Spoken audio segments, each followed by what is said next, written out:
What is Antifa? You need to learn who George Soros is, and you will suddenly start seeing the world in a very different way.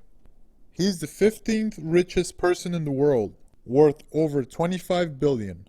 He's also a full-blown socialist who promotes completely open borders, devaluing the US dollar and replacing it with a singular global currency.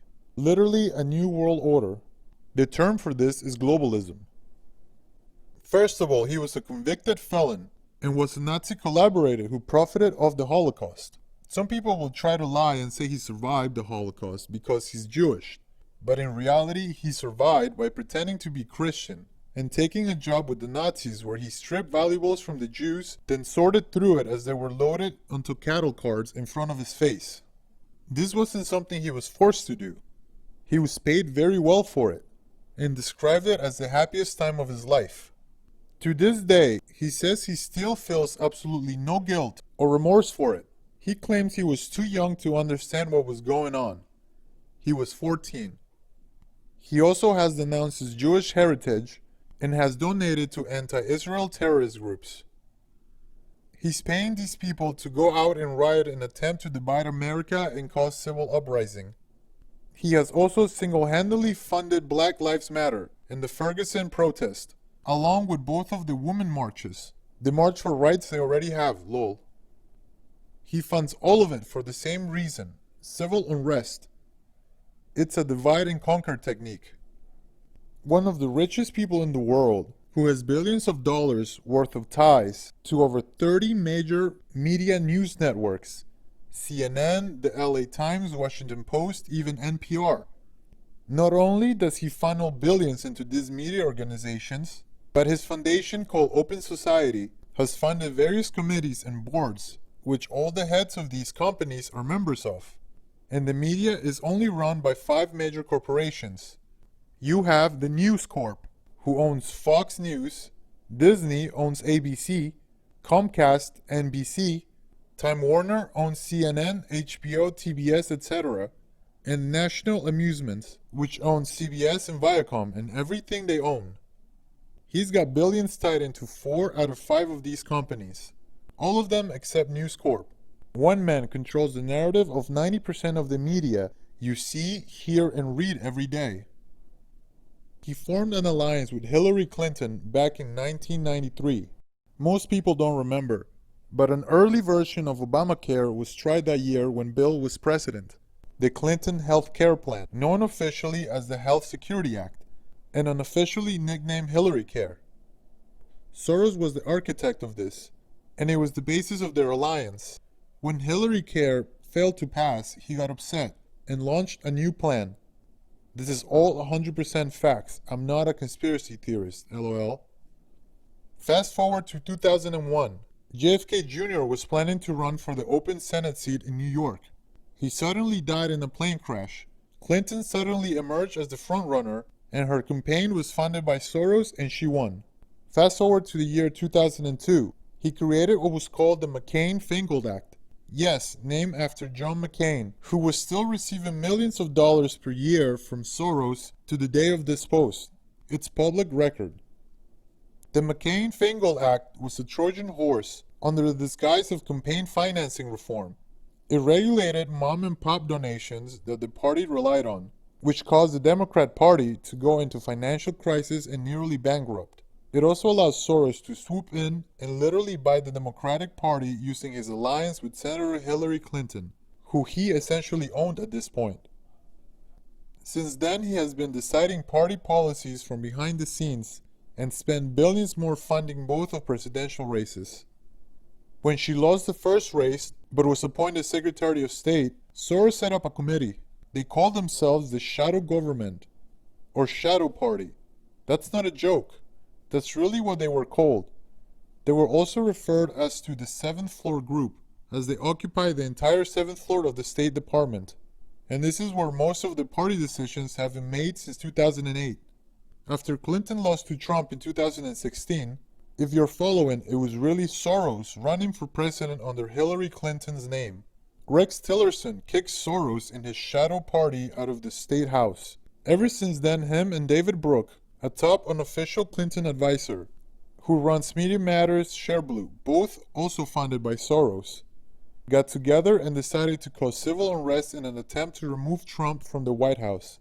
Because Soros is pissed he lost. They want to remove Trump, because if Pence takes over, they can beat him much easier than Trump.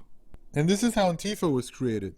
It is Soros and the Democratic Party elites who want to push the American and global economies into the direction of open borders, socialism, a new world order, a single centralized currency, etc. And they would be the elite ruling class of this global socialist utopia. A dictatorship, essentially. And yes, this is as terrifying as it sounds. Soros pays them to protest and start riots. Like I said, it's a political strategy called divide and rule, or divide and conquer, from Latin divide et impera. In politics and sociology, is gaining and maintaining power by breaking up larger concentrations of power into pieces that individually have less power than the one implementing the strategy. The concept refers to a strategy that breaks up existing power structures and specifically prevents smaller power groups from linking up, causing rivalries and fomenting discord among the people. They claim to be anti-fascism, but try to suppress free speech and use violence against anyone who has different political opinions than them. They're socialist. So ironically, they are promoting fascism and being paid by a Nazi collaborator / convicted felon / the main source of funding for the entire Democrat Party, and Hillary Clinton in particular, his puppet. Feel free to Google any bit of that to verify it. It's all 100%. This isn't a conspiracy theory. It's not a theory. It's just a regular conspiracy. In the legal sense, conspiracy is a major crime. Treason, essentially. When you are planning to overthrow the government, it's treason. And whether you like Trump or not, that's what they're trying to do. Edit. Oh, I also forgot to mention, one time in an interview with the LA Times back in 1996, Soros said that he thinks he is literally God. Not figuratively, he thinks he is actually God. Also, in the early 90s, he pretty much almost destroyed the British economy in a single afternoon by shorting the British pound just because he could and sent the country into a financial crisis. It was called Black Wednesday. Despite the suffering of the citizens it caused, he blamed the people in charge for making it possible for him to do that. That's how this man's mind works. He's a fucking psychopath. And we nearly elected him president last year without realizing it.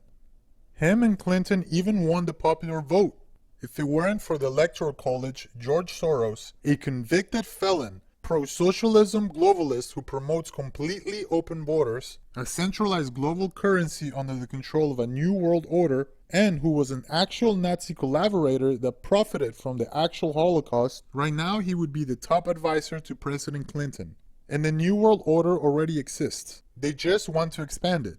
Look at the EU, for example. Soros wants to turn the whole world into what the EU is doing, with one currency and open borders. It's a fucking mess. France is getting attacked by terrorists on a monthly basis. Read what's going on in Germany and Sweden with the violence and rape in Sharia law safe zones. Several countries having on the verge of financial collapse on several occasions.